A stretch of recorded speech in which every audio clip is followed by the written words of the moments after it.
بسم اللہ الرحمن الرحیم الحمد للہ رب العالمین والصلاة والسلام علی رسول خیر خلقہ محمد وعلی آلہ وصحبہ اجمعین سبحانک لا علم لنا الا ما علمتنا انک انت العلیم الحکیم ربی زدنی علما ربی زدنی علما ربی زدنی علما ربی شرح لی صدری ویسر لی امری واحلل عقدۃ من لسانی یفقهوا قولی باب عشرۃ النساء وما لكل واحد من الحقوق، عورتوں کے ساتھ صحبت اور اختلاط کا بیان اور ہر ایک عورت کے حقوق کا بیان۔ تو اس باب میں عورتوں کے ساتھ صحبت اور اختلاط اور حسن معاشرت کا بیان ہوگا اور ہر ایک عورت کے حقوق کا بیان ہوگا۔ کہنا یہ چاہیے تھا کہ عورتوں کے حقوق کا بیان، لیکن یہاں پر یہ کہا کہ ہر ایک عورت کے حقوق کا بیان۔ یہاں سے عورتوں کی اقسام کی طرف اشارہ ہے کہ مختلف قسم کی عورتیں ہیں اور ان کے مختلف حقوق ہیں۔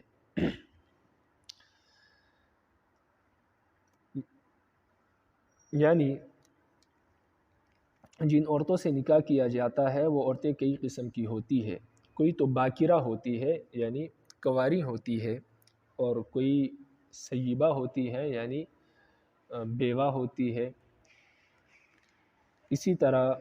طلاق یافتہ ہوتی ہے، اور اسی طرح کچھ عورتیں خوش اخلاق ہوتی ہے، کوئی بد اخلاق ہوتی ہے، کوئی عورت مالدار ہوتی ہے، کوئی مفلس ہوتی ہے، غریب ہوتی ہے۔ تو ان میں سے ہر ایک عورت کے مختلف اقسام اور مختلف احکامات ہیں۔ تمام عورتوں کے ایک ہی طرح کا حکم نہیں ہے، احکامات کے اعتبار سے بھی ان عورتوں میں فرق ہے۔ اگر کوئی نیکوکار ہے، خوش اخلاق ہے تو اس کے حقوق الگ ہے، کوئی بد اخلاق ہے، ناشزہ ہے تو اس کے وہ حقوق نہیں ہے۔ اسی طرح مالدار عورت کے حقوق الگ ہے، مفلس غریب کے الگ ہے، تو کنواری کے الگ ہے، سیدہ کے الگ احکامات ہیں۔ تو یہ تمام احکامات اور حقوق جو ہے اس باب میں بیان ہوں گے۔ الفصل الاول عن ابی ہریرہ رضی اللہ تعالیٰ عنہ قال، ابو ہریرہ رضی اللہ تعالیٰ عنہ سے روایت ہے، فرماتے ہیں قال رسول اللہ صلی اللہ علیہ وسلم، رسول اللہ صلی اللہ علیہ وسلم نے فرمایا استوصوا بالنساء خیرا، عورتوں کو بھلی باتوں کا ہی حکم کیا کرو، یعنی خیر کی باتوں کا ان کو وصیت کیا کرو۔ فإنہن خلقن من ضلع، اس لیے کہ وہ پسلی سے بنی ہے۔ وإن أعوج شيء في الضلع أعلاه، اور پسلیوں میں سب سے ٹیڑھی پسلی جو ہے وہ سب سے اوپر والی پسلی ہوتی ہے۔ اور یہ سب سے اوپر والی بائیں پسلی سے بنی ہے، سب سے اوپر والی پسلی جس کو چھوٹی پسلی کہتے ہیں، جو سب سے ٹیڑھی پسلی ہوتی ہے۔ مرد کی یہ پسلی نہیں ہوتی، بائیں طرف یہ پسلی نہیں ہوتی۔ اس بات کی علامت اور نشانی ہے کہ عورت جو ہے وہ ٹیڑھی پسلی سے، سب سے اوپر والی پسلی سے بنی ہے۔ فرمایا کہ عورت پسلی سے بنی ہے اور پسلیوں میں سے سب سے ٹیڑھی پسلی جو ہے وہ سب سے اوپر والی پسلی ہے، اور وہ عورت اس سے بنی ہے۔ اس لیے تم اس کو صرف بھلی باتوں کا حکم کیا کرو، اس سے یہ ہے کہ وہ ٹھیک رہے گی۔ فَإِذَا ذَهَبْتَ تُقِيمُهُ كَسَرْتَهُ، جب آپ اس طرف جائیں گے کہ اس کو بالکل سیدھا کر لیں تو کسرتہو، آپ اس کو توڑ دیں گے۔ یعنی پسلی سیدھی نہیں ہو سکتی، ٹوٹ جائے گی لیکن سیدھی نہیں ہو سکتی۔ اگر آپ اس کو سیدھا کرنا چاہیں گے کہ بالکل آپ کے اشاروں کے مطابق چلے، آپ کے ساتھ اسی طرح زندگی گزارے جس طرح آپ چاہتے ہیں، تو پھر آپ اس کو توڑ دیں گے۔ وَإِن تَرَكْتَهُ لَمْ يَزِلْ أَعْوَجَ، اور اگر آپ اس کو چھوڑ دیں گے، بھلی باتوں کا حکم بھی نہیں کریں گے، کوشش بھی نہیں کریں گے، تو وہ اور بھی ٹیڑھی ہو جائے گی۔ فَاسْتَوْصُوا بِالنِّسَاءِ، اس لیے حکم یہ ہے کہ ان کو بھلی باتوں کا حکم کیا کرو۔ تو نبی علیہ السلام نے اعتدال کا راستہ بتایا۔ بالکل سیدھی کریں گے، ماریں گے، پیٹیں گے تاکہ بالکل سیدھی رہے، تو اس سے یہ ہو جائے گا کہ ٹوٹ جائے گی، یعنی آپ کا رشتہ ختم ہو جائے گا۔ اور اگر آپ بالکل ہی اس کو چھوڑ دو گے، بھلی باتوں کا حکم بھی نہیں کرو گے، مارنا تو نہیں ہے، وہ تو ویسے بھی جائز نہیں ہے مار پیٹ، لیکن اگر آپ بھلی باتوں کا بھی حکم نہیں کریں گے تو پھر وہ اور بھی خراب ہو جائے گی، اور بھی ٹیڑھی ہو جائے گی۔ اس لیے نہ بالکل سختی کرو کہ ٹوٹ جائے، اور نہ یہ ہے کہ آپ بالکل اس کو ڈھیلا چھوڑ دو تاکہ بڑی باتوں کا حکم بھی نہ کرو، اچھی بات بھی نہ بتاؤ، تو پھر اس سے یہ ہوگا کہ اور بھی ٹیڑھا پن آ جائے گا، اور بھی خراب ہو جائے گی، زندگی عذاب بن جائے گی۔ اس لیے بڑی باتوں کا حکم کیا کرو اور سختی نہ کرو، تو اس سے یہ ہے کہ گھر جو ہے وہ اعتدال کے ساتھ چلتا رہے گا۔ متفق علیہ۔ تو اس سے نہ وہ خراب ہوگی اور ٹیڑھی ہوگی، اور نہ وہ ٹوٹے گی۔ وعنہ قال، ابو ہریرہ ہی سے روایت ہے، فرماتے ہیں قال رسول اللہ صلی اللہ علیہ وسلم، رسول اللہ صلی اللہ علیہ وسلم نے فرمایا ان المرأة خلقت من ضلع لن تستقیم لك على طریقة فإذا استمتعت بها استمتعت بها وبها عبج۔ نبی علیہ السلام نے فرمایا کہ عورت پسلی سے بنی ہے، وہ ہرگز آپ کے لیے سیدھی نہیں ہو سکتی اس طریقے پر جس طریقے پر آپ چاہتے ہیں۔ اگر آپ اس سے فائدہ اٹھانا چاہتے ہیں تو آپ اس سے اسی طرح فائدہ اٹھائیں کہ وہ ٹیڑھی ہی ہو، یعنی ٹیڑھے پن کے ساتھ ہی اس سے فائدہ اٹھائے، اس کے ساتھ رہے، گزارا کرے۔ وَإِن ذَهَبْتَ تُقِيمَهَا كَسَرْتَهَا، اگر آپ اس کو سیدھا کرنے کی طرف جائیں گے تو آپ اس کو توڑ دیں گے۔ وَكَسْرُهَا طَلَاقُهَا، اور عورت کا توڑنا یعنی رشتے کا جو توڑنا ہے، پسلی کا توڑنا جو حدیث میں ہے، فرمایا اس سے مراد طلاق ہوا، اس کا طلاق ہے، یعنی اگر آپ اس کو توڑ دیں گے، سیدھا کرنے کی طرف جائیں گے تو توڑ دیں گے، مطلب آپ کی طلاق واقع ہو جائے گی، رشتہ ٹوٹ جائے گا۔ رواہ مسلم۔ وعنہ قال، اور ابو ہریرہ ہی سے روایت فرماتے ہیں قال رسول اللہ صلی اللہ علیہ وسلم، رسول اللہ صلی اللہ علیہ وسلم نے فرمایا لا یفرق مومن مومنۃ ان کرہ منہا خلقا رضی منہا آخر، فرمایا کوئی مسلمان مرد کسی مسلمان عورت سے بغض نہ رکھے، یعنی اپنی بیویوں میں سے کسی بیوی سے وہ بغض نہ رکھے۔ ان کرہ منہا خلقا، اگر کسی مرد کو عورت کا کوئی ایک خصلت، ایک عادت بری لگتی ہے، ناگوار گزرتی ہے، تو رضی منہا آخر، تو وہ اس کی کسی دوسری خصلت سے راضی ہو جائے، کیونکہ کوئی بھی انسان 100% برا نہیں ہوتا اور 100% اچھا بھی نہیں ہوتا۔ اگر کسی میں کوئی برائی ہے، کوئی بری خصلت ہے کسی عورت میں، تو آپ اس میں اچھی خصلت تلاش کریں اور یہ سوچیں کہ اگر یہ بری خصلت ہے تو اس کے مقابلے میں یہ اچھی خصلت بھی اس میں موجود ہے، تو لہٰذا آپ اس کی اچھی خصلت کی طرف دیکھ کر اس سے راضی ہو جائے، بنسبت اس کے کہ آپ اس کی بری خصلت کی طرف دیکھ کر اس سے ناراض اور بغض رکھے۔ تو انسان اور مسلمان کی یہ نشانی ہے کہ وہ اچھی چیزوں کو دیکھتا ہے، بری چیزوں کو وہ اوائڈ کرتا ہے، نظر انداز کرتا ہے۔ تو اس لیے فرمایا کہ اگر اس میں کوئی بری خصلت ہے تو اس سے بغض نہ رکھے، بلکہ اس کی بری خصلت کے بجائے اس کی اچھی خصلت کو دیکھ کر اس سے راضی ہو جائے۔ رواہ مسلم۔ وعنہ قال، اور ابو ہریرہ ہی سے روایت ہے، فرماتے ہیں قال رسول اللہ صلی اللہ علیہ وسلم، رسول اللہ صلی اللہ علیہ وسلم نے فرمایا لولا بنو اسرائیل لم يخزن لحما ولولا الحواء لم تخن انثى زوجها الدهر۔ ابو ہریرہ کہتے ہیں کہ رسول اللہ صلی اللہ علیہ وسلم نے فرمایا اگر بنی اسرائیل نہ ہوتے تو گوشت نہ سڑتا کبھی، یعنی گوشت کبھی خراب نہ ہوتا، اور لولا حواء لم تخن انثى زوجها الدہر، اور اگر ہوا نہ ہوتی تو عورت اپنے شوہر سے خیانت کبھی بھی نہ کرتی، کیونکہ حضرت حوا علیہ السلام نے حضرت آدم علیہ السلام کو فرمایا تھا، کہا تھا ان سے کہ آپ یہ درخت کھا لیں، اس سے کچھ بھی نہیں ہوگا، اور رب العالمین نے ہمیں دوسرے درخت سے منع کیا، اس درخت سے منع نہیں کیا۔ تو اس طرح اس کو خیانت تو نہیں کہہ سکتے، لیکن بہرحال انہوں نے ان کو ابارا یہ کام کرنے پر۔ تو مطلب یہ ہے کہ اگر ہوا نہ ہوتی، وہ علیہ السلام کو نہ ابارتی، تو یہ عورتیں جو ہیں یہ بھی اپنے مردوں کو کبھی کسی غلط کام پر نہ ابارتی، خیانت نہ کرتی۔ اور اسی طرح کہ اگر بنی اسرائیل نہ ہوتے تو گوشت کبھی سڑتا نہ۔ یہ گوشت سڑنے کا جو معاملہ ہے یہ یوں ہوا کہ من و سلوہ آسمان سے اترتے تھے ان کے لیے، اور ان کو یہ حکم تھا کہ جتنی آپ کھا سکتے ہیں یہ بٹیرے اتنے کھائے، اور باقیوں کو پکڑ کر ذخیرہ اندوزی نہ کریں۔ لیکن یہ لوگ یہ سمجھ کر کہ کہیں یہ ختم نہ ہو جائے، یہ بٹیروں کو پکڑتے تھے اور گودام بنائے تھے، اس میں سٹاک کرتے تھے۔ جب انہوں نے خوب بٹیرے پکڑے اور گوداموں میں سٹاک کیے تو اس سے یہ ہوا کہ رب العالمین نے وہ سارا گوشت جو انہوں نے سٹاک کیا تھا وہ گل گیا، سڑ گیا، خراب ہو گیا، تو یہ ان کو سزا دی۔ اس کے بعد گوشت سڑنا شروع ہوا۔ اگر بنی اسرائیل یہ کام نہ کرتے، یہ بنی اسرائیل نہ ہوتے تو گوشت کبھی بھی نہ سڑتا، کیونکہ یہ رب العالمین نے یہ حکم اس لیے نازل فرمایا کہ انہوں نے ذخیرہ اندوزی کی، بٹیروں کو جمع کیا، ان کے گوشت کو جمع کیا۔ اگر بنی اسرائیل نہ ہوتے تو یہ گوشت کبھی نہ سڑتا، لوگوں کے گھروں میں گوشت پڑا رہتا اور خراب نہ ہوتا، اور اس طرح ہوا نہ ہوتی تو عورت جو ہے وہ کبھی بھی اپنے شوہر سے خیانت نہ کرتی. متفق علیہ. وعن عبداللہ بن زمعہ قال عبداللہ بن زمعہ رضی اللہ تعالیٰ عنہ سے روایت فرماتے ہیں قال رسول اللہ صلی اللہ علیہ وسلم رسول اللہ صلی اللہ علیہ وسلم نے فرمایا لا يجلد احدكم امراته جلد العبد ثم يجامعها في آخر اليوم. فرمایا کہ تم میں سے کوئی شخص بھی اپنی بیوی کو غلام کی طرح بددلی سے نہ مارے، یعنی اپنے غلام کی طرح اس کو نہ مارے، جانوروں کی طرح اس کو نہ پیٹے. فرمایا کہ تم میں سے کوئی شخص بھی اپنے غلام کی طرح اپنی بیوی کو نہ مارے کہ پھر وہ رات کے آخری حصے میں، یعنی دن کے آخری حصے میں جب رات ہو جائے گی پھر وہ اس سے جمع کرے گا. ایک تو یہ ہے کہ آپ اس کو ماریں گے اور پھر رات میں آپ پھر اسی کے پاس جائیں گے، تو یہ تو شرم نہیں آئے گی. شرم کا مقام ہے کہ جس کو آپ مار رہے ہو غلام کی طرح، پھر اسی سے اپنی حاجت پوری کر رہے ہیں، تو اس سے انسان کو شرم آنی چاہیے.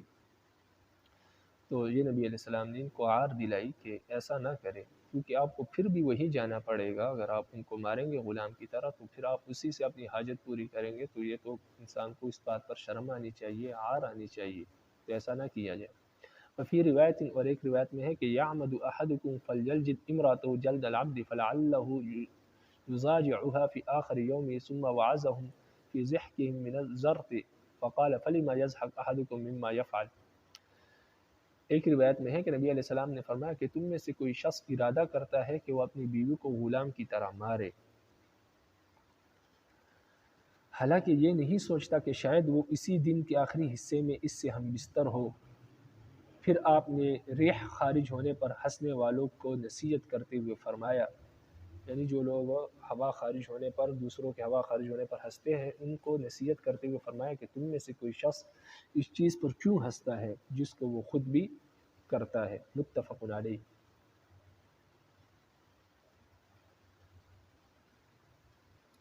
اس حدیث میں بیوی کو بے دردی کے ساتھ مارنے سے منع فرمایا اور ساتھ عار دلائی کہ جہاں پر آپ اپنی خواہش پوری کرتے ہیں وہاں پر پھر آپ ان کو مارتے ہیں، تو یہ بڑی عار اور ننگ کی بات ہے کہ انسان اس طرح کے کام کرے. عن عائشہ رضی اللہ تعالی عنہ قالت، حضرت عائشہ رضی اللہ تعالی عنہ سے روایت ہے، فرماتی ہے کنت العب بالبنات عند النبی صلی اللہ علیہ وسلم وکان لی صواحب یلعبن معی. حضرت عائشہ فرماتی ہے کہ میں نبی علیہ السلام کے پاس کہ ہاں گڑیوں سے کھیلا کرتی تھی. یعنی جب میری رخصتی ہوئی تو 9 سال کی عمر، یعنی چھوٹی عمر تھی، اس وقت میں گڑیوں سے کھیلا کرتی تھی، جو کپڑے وغیرہ سے گڑیا وغیرہ بنا لی جاتی ہے ان سے کھیلا کرتی تھی. وکان لی صواحب یلعبن معی، اور میری سہیلیاں تھی جو میرے ساتھ کھیلا کرتی تھی. فکان رسول اللہ صلی اللہ علیہ وسلم اذا دخل ينقمعن منه فیسر بہن الی فیلعبن معی. اور پھر جب رسول اللہ صلی اللہ علیہ وسلم گھر میں تشریف لاتے تو میری ہم جولیاں شرم کی وجہ سے آپ صلی اللہ علیہ وسلم سے چھپ جاتی تھی، لیکن نبی علیہ السلام ان کو میرے پاس بھیج دیا کرتے تھے اور وہ میرے ساتھ کھیلنے لگتی تھی. متفق علیہ. یعنی جو بچیاں چھپ جاتی تھی نبی علیہ السلام کو دیکھ کر تو نبی علیہ السلام ان کو واپس میرے پاس بھیج دیا کرتے تھے اور وہ میرے ساتھ کھیلتی تھی اور نبی علیہ السلام اپنے کام میں مشغول ہو جاتے تھے، اپنی عبادت اور ریاضت وغیرہ میں. متفق علیہ. وعنہا قالت، حضرت عائشہ ہی سے روایت ہے، فرماتی ہے واللہ لقد رأیت النبی صلی اللہ علیہ وسلم یقوم علی باب حجرتی والحبشۃ یلعبون بالحراب فی المسجد. حضرت عائشہ فرماتی ہیں کہ اللہ کی قسم میں نے نبی علیہ السلام کو اپنے حجرے کے دروازے میں کھڑا ہوا دیکھا اور حبشہ کے لوگ مسجد میں کرتب دکھا رہے تھے، یعنی تلواروں کے ساتھ لڑ رہے تھے، کرتب دکھا رہے تھے لوگوں کو، نیزوں کے ساتھ وہ لڑ رہے تھے. ورسول اللہ صلی اللہ علیہ وسلم یستترونی بردائہ لا نظر الی لعبہم بین اذنہ وعاتقہ. اور نبی علیہ السلام نے اپنے چادر کے ذریعے سے میرا پردہ کیا ہوا تھا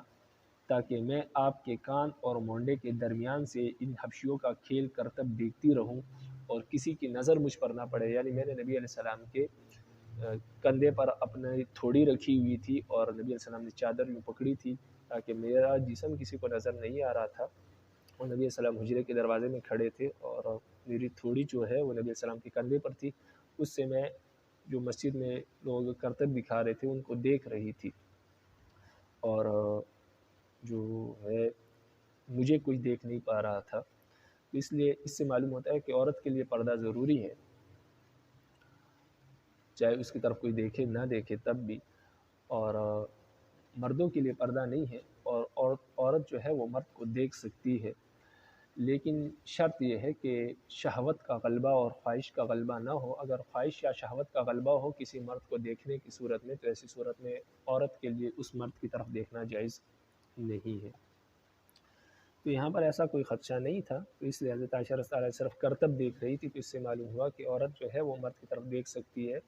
اگر شہوت اور خواہش کا غلبہ نہ ہو تو.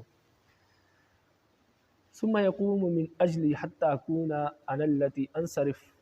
فاقدروا قدر الجاریہ الحدیثۃ السن الحریصۃ علی اللہو.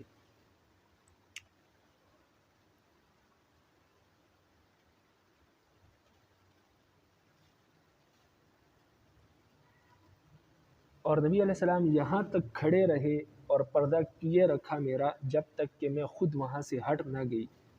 اس سے تم اس عرصے کا اندازہ کر لو جس میں ایک صغیر سن لڑکی جو کھیل تماشے کی شائق ہو کھڑی رہ سکتی ہے. یعنی خیال کرو کہ خود کہ چھوٹی لڑکیاں کھیل تماشا دیکھنے کی کتنی شوقین ہوتی ہے، اور زیادہ زیادہ دیر تک کھڑی رہنا ان کے لیے ایک معمولی سی بات ہوتی ہے. تو نبی علیہ السلام میں کئی دیر تک وہ کھیل تماشا دیکھ رہی تھی، اور نبی علیہ السلام جو ہے صرف میری وجہ سے دروازے کی چوکاٹ پہ کھڑے تھے اور میرا پردہ کیا ہوا تھا. اور جب تک میں کھڑی رہی، تماشا دیکھ رہی تھی، کھیل دیکھ رہی تھی، کرتب دیکھ رہی تھی، نبی علیہ السلام وہاں سے نہیں ہٹے. جب میں خود ہٹ گئی دل بھر گیا،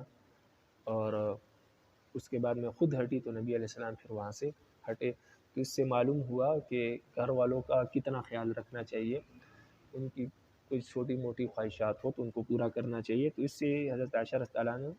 یہ بتانا چاہتی ہے کہ نبی علیہ السلام ہمارا اس حد تک خیال رکھا کرتے تھے کہ جب تک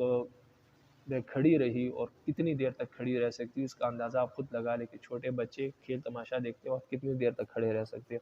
تو اس ٹائم تک نبی علیہ السلام کھڑے رہے. جب میں خود ہٹ گئی تو نبی علیہ السلام پھر وہاں سے چلے گئے.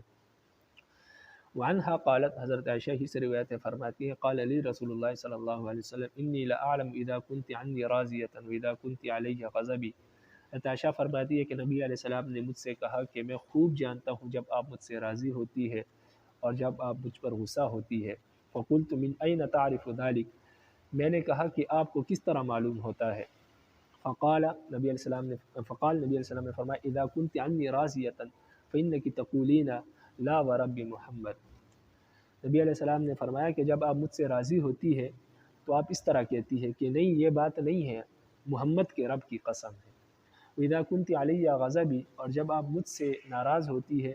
تو قلتی، آپ کہتی ہے لا ورب ابراہیم، ایسی بات نہیں ہے، ابراہیم کے رب کی قسم ہے، آپ میرا نام نہیں لیتی. پھر قالت، حضرت عائشہ نے فرمایا، حضرت عائشہ کہنے لگی، قلت اجل، ہاں بے شک یہ بات ہے، واللہ یا رسول اللہ ما احجر الا اسمک، فرمایا ہاں بے شک یہی بات ہے، اللہ کی قسم، اللہ کی قسم، اللہ کے رسول یہ بات ٹھیک ہے، لیکن میں صرف آپ کا نام ہی چھوڑتی ہوں، یعنی اللہ کا نام نہیں چھوڑتی، اللہ کا نام تب بھی لیتی ہوں. اس سے معلوم ہوا کہ ازواج مطہرات جو نبی علیہ السلام کے ازواج مطہرات تھی، اور کائنات کی سب سے خوبصورت اور حسین ہستی رب العالمین کے بعد مخلوق میں جس کا سب سے بڑا درجہ ہے ازواج مطہرات، تو ان کی بیویاں تھیں اور ان کو نصیب تھا نبی علیہ السلام کی صحبت، ان کا ساتھ. لیکن اس کے باوجود بھی انہوں نے رب کو مقدم رکھا اور فرمایا میں آپ سے ناراض ہوتی ہوں، آپ کا نام نہیں دیتی، لیکن رب کا نام میں اس وقت بھی لیتی ہوں، رب کے نام کو نہیں چھوڑتی، صرف آپ کے نام کو چھوڑتی ہوں. متفق علیہ. وعن ابی ہریرہ رضی اللہ تعالیٰ عنہ قال، ابو ہریرہ رضی اللہ تعالیٰ عنہ سے روایت ہے، فرماتے ہیں قال رسول اللہ صلی اللہ علیہ وسلم، رسول اللہ صلی اللہ علیہ وسلم نے فرمایا اذا دعا الرجل امرأته الى فراشہ، جب کوئی مرد اپنی عورت کو بلائے، فابت اور وہ انکار کرے آنے سے، فبات فزبان اور وہ اسی طرح رات گزارے غصے کی حالت میں، لعنت الملائکۃ حتی تصبح، تو فرشتے اس عورت پر لعنت کرتی ہے یہاں تک کہ صبح تک، متفق علیہ۔ وفی روایت لہما، اور ایک روایت میں ہے، وفی روایت لہما، اور ایک روایت میں ہے جو ان دونوں کی ہے، یعنی امام بخاری اور مسلم دونوں کی روایت میں ہے کہ نبی علیہ السلام نے فرمایا والذی نفسی بیدہ ما من رجل یدعو امرأته الى فراشہ فتأبى علیہ الا کان الذی فی السماء ساخطا علیہا حتی یرضی عنہا۔ فرمایا کہ اللہ کی قسم جس کے قبضے میں میری جان ہے، جب بھی کوئی شخص اپنی عورت کو اپنے بستر کی طرف بلاتا ہے اور وہ عورت انکار کرتی ہے، تو جو آسمان میں جو ذات ہے وہ اس پر ناراض ہوتا ہے، یعنی اللہ کی ذات اس پر ناراض ہوتی ہے، حتی یرضی عنہا، یہاں تک کہ اس کا شوہر اس سے راضی ہو جائے۔ جب تک شوہر ناراض ہوتا ہے رب العالمین بھی ناراض ہوتے ہیں، شوہر راضی ہو جائے رب العالمین راضی ہو جاتے ہیں، یعنی بغیر کسی وجہ کے اس سے ناراض ہو جائے، جو شریعت نے اس کو حق دیا ہے وہ حق پورا نہ کرے، وہ بلائے اور وہ پاس نہ جائے، تو اللہ ناراض ہو جاتے ہیں، اور اس وقت تک ناراض رہتے ہیں جب تک شوہر راضی نہ ہو جائے۔ وَأَنْ أَسْمَاءَ أَنَّ امْرَأَةً قالت یا رسول اللہ، حضرت اسماء رضی اللہ تعالیٰ عنہ سے روایت میں فرماتی ہے کہ ایک عورت نے کہا اے اللہ کے رسول ان لی ذرۃ فهل علی جناح ان تشبعت من زوجی غیر الذی یعطینی، فرمایا کہ میری ایک سوکن ہے، اگر میں اس کے سامنے اپنے خاوند کی کسی ایسی چیز کے اظہار کروں جو اس نے مجھے نہیں دی تو کیا یہ گناہ ہے؟ یعنی اس کو جلانے کے لیے میں یہ کہوں کہ میرا شوہر تو میرے لیے یہ لایا تھا، یہ لایا تھا، یہ بھی لایا، یہ بھی لایا، اگرچہ وہ نہیں لایا حقیقت میں، لیکن میری سوکن کو اس سے جلن محسوس ہوگی، تو کیا میرے لیے یہ کہنا جائز ہے؟ فقال المتشبع بما لم یعطى کلابس ثوب زور، نبی علیہ السلام نے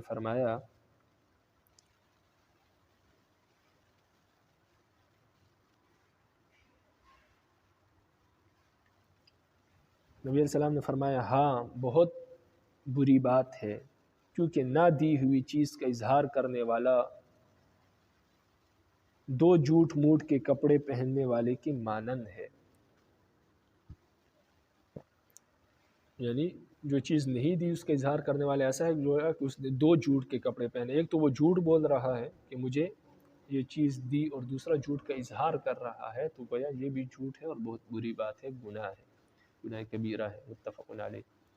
کیونکہ ایک تو وہ جھوٹ بول رہی ہے اور دوسرا اپنے سوکن کو جلا رہی ہے، تو مسلمان کو تکلیف دینا یہ گناہ اور جھوٹ بولنا دوسرا گناہ، وہ ہے اس نے جھوٹ کے دو کپڑے پہنے ہوئے۔ وعن انس رضی اللہ تعالیٰ عنہ قال، حضرت انس رضی اللہ تعالیٰ عنہ سے روایت ہے، فرماتے ہیں آلا رسول اللہ صلی اللہ علیہ وسلم من نسائہ شہرا،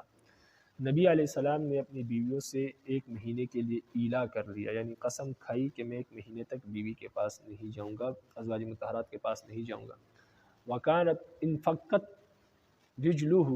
فقام فی مشربۃ 29 لیلہ، نبی علیہ السلام نے ایک مہینے کا ایلا کیا اور اسی زمانے میں آپ صلی اللہ علیہ وسلم کے پاؤں میں موچ آ گئی تھی۔ فقام فی مشربۃ 29 لیلہ، چنانچہ آپ صلی اللہ علیہ وسلم 29 راتوں تک بالا خانے ہی میں رہے، یعنی اوپر کے کمرے میں ہی رہے، نیچے نہیں تشریف لائے۔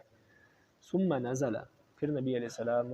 نیچے آئے، فقالوا یا رسول اللہ آلیت شہر، صحابہ نے کہا اللہ کے رسول آپ نے تو ایک مہینے الگ رہنے کی قسم کھائی تھی، یعنی ابھی تو 29 دن ہوئے ہیں، ایک دن باقی ہے، کیونکہ جس طرح عام طور پر یہ مشہور ہے، عام لوگوں کے ذہن میں ہوتا ہے کہ مہینہ 30 دن کا ہوتا ہے، تو صحابہ نے بھی کہا کہ مہینہ تو 30 دن کا ہوتا ہے، ابھی تو 29 دن ہوئے ہیں، تو فرمایا صحابہ نے کہا اللہ کے رسول آپ نے تو ایک مہینے کی قسم کھائی تھی، ایک مہینے کا ایلا کیا تھا۔ فقال، نبی علیہ السلام نے فرمایا ان الشہر یکون 29، نبی علیہ السلام نے فرمایا مہینہ 29 کا بھی ہوتا ہے، یعنی جس طرح مہینہ 30 کا ہوتا ہے 29 کا بھی ہوتا ہے، میں نے ان کو جواب دیا کہ یہ مہینہ 29 کا تھا، اور جس طرح مہینہ 29 کا ہوتا ہے، اس طرح 29 کا بھی ہوتا ہے، ضروری نہیں کہ ہر مہینہ 29 کا ہی ہو۔ رواہ البخاری۔ ایلا جو ہے وہ 4 مہینے کا ہوتا ہے، 4 مہینے کے لیے انسان ایلا کر سکتا ہے کہ 4 مہینے تک وہ قسم کھائے کہ 4 مہینے تک اپنی بیوی کے پاس نہیں جاؤں گا، اس کو ایلا کہتے ہیں۔ اگر اس دوران چلا گیا تو قسم کا کفارہ دینا پڑے گا، اگر نہیں گیا 4 مہینے تک، زیادہ سے زیادہ ایلا 4 مہینے تک ہو سکتا ہے، 4 مہینے تک اگر نہیں گیا بیوی کے پاس تو ایک طلاق بائن واقع ہو جائے گی۔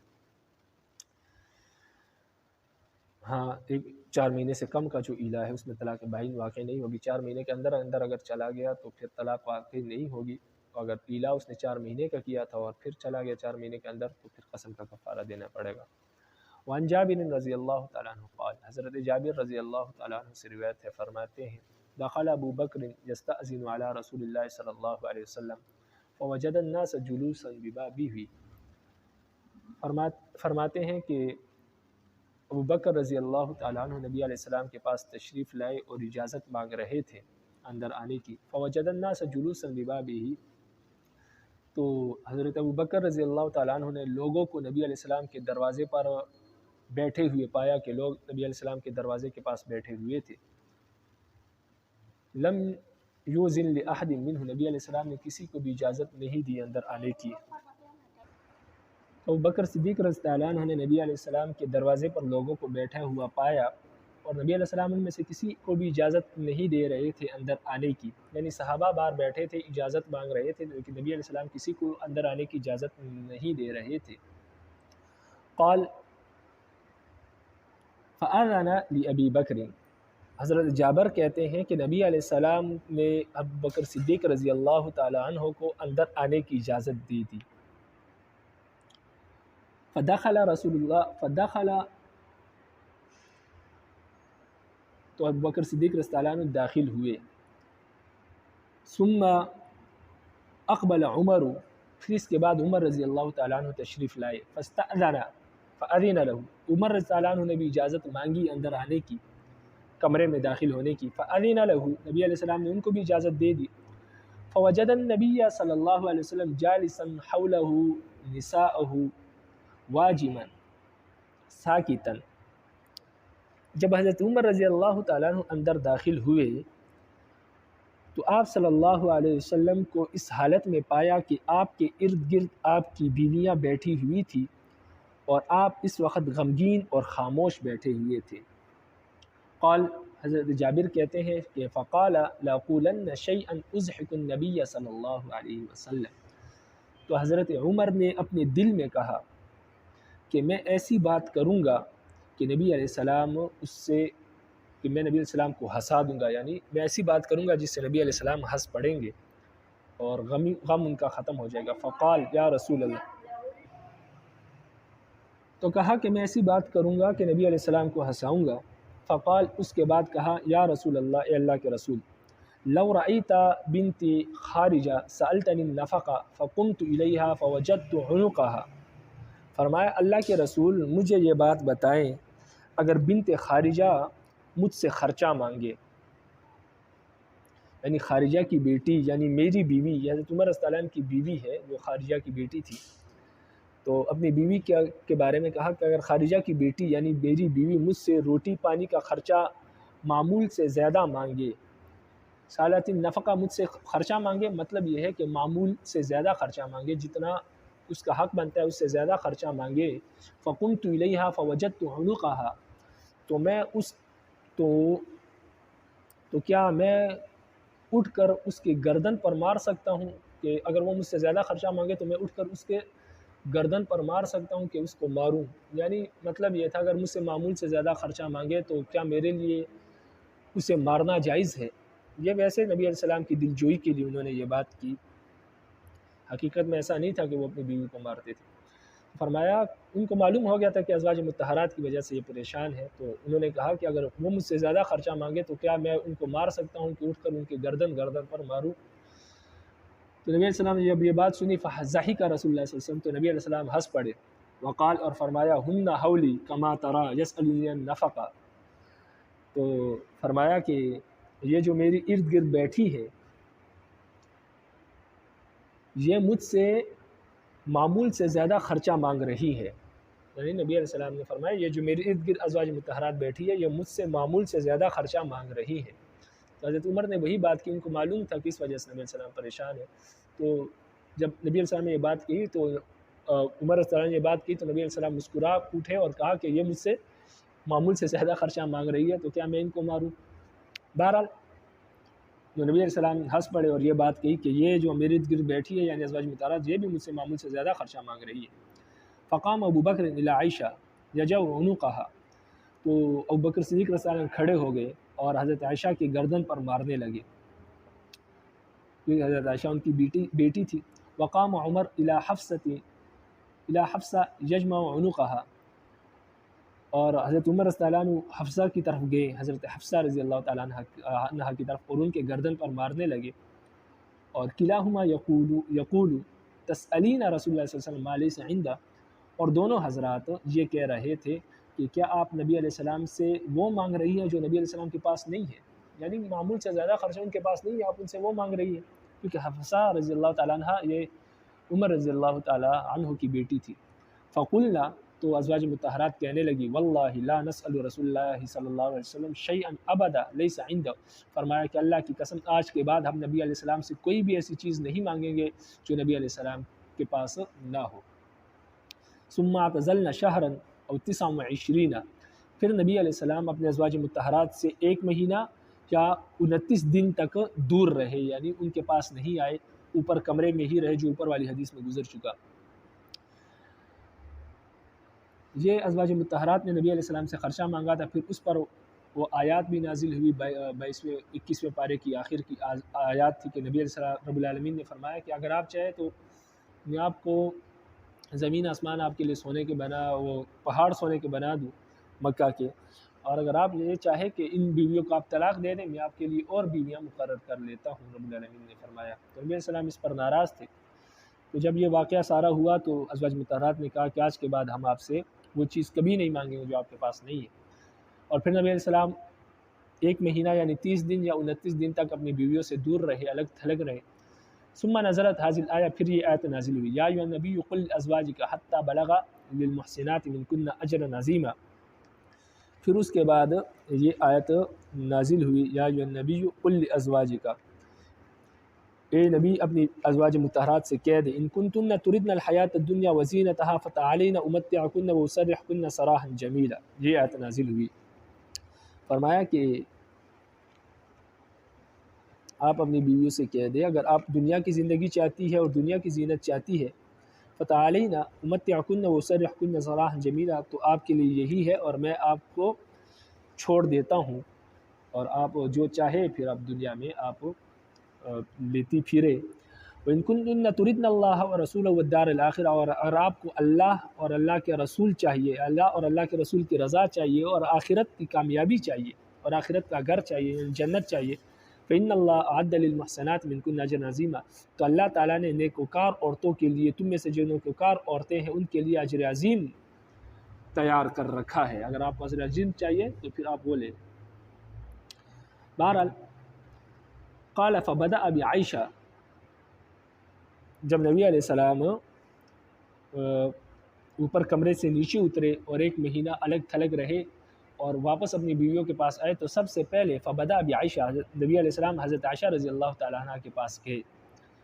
فقال، اور کہا، یا عائشہ، اے عائشہ، انی اريد ان اعرض عليك امرا احب الا تعجلی فیہ حتی تستشیری ابویک.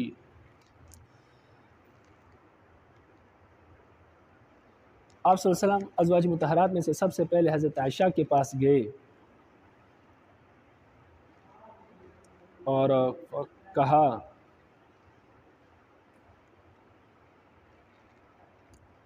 حضرت عائشہ کے پاس سب سے پہلے اس لیے گئے تھے کہ وہ سب سے عقل مند تھی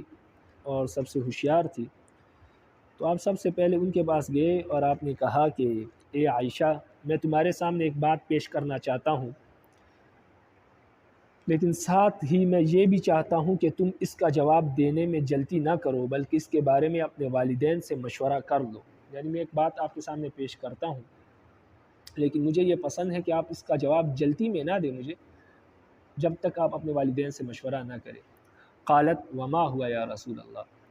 حضرت عائشہ کہنے لگی کہ اللہ کے رسول وہ کیا بات ہے آپ بتائیں۔ فتلا علیہ الآیہ، تو نبی علیہ السلام نے حضرت عائشہ کے سامنے یہ مذکورہ آیات جو ہم نے ابھی تلاوت کی، یہ آیات ان کے سامنے پڑھی کہ اگر آپ کو دنیا چاہیے تو میں آپ کو چھوڑ دیتا ہوں، اور آپ کو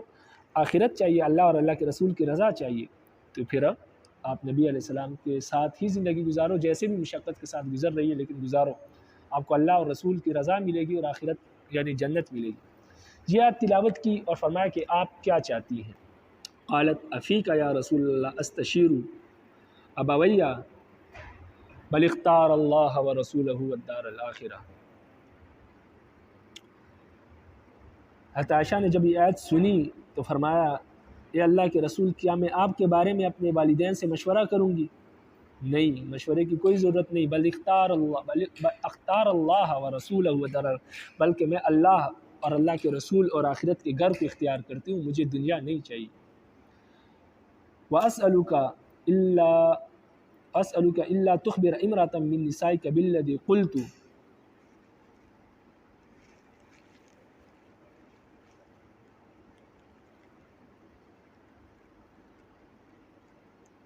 مگر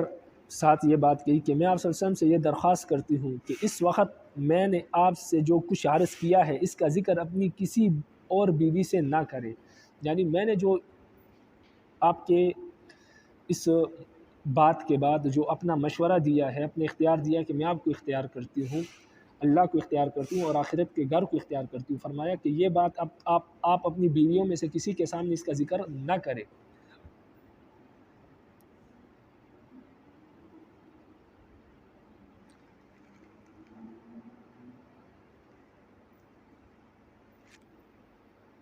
قلت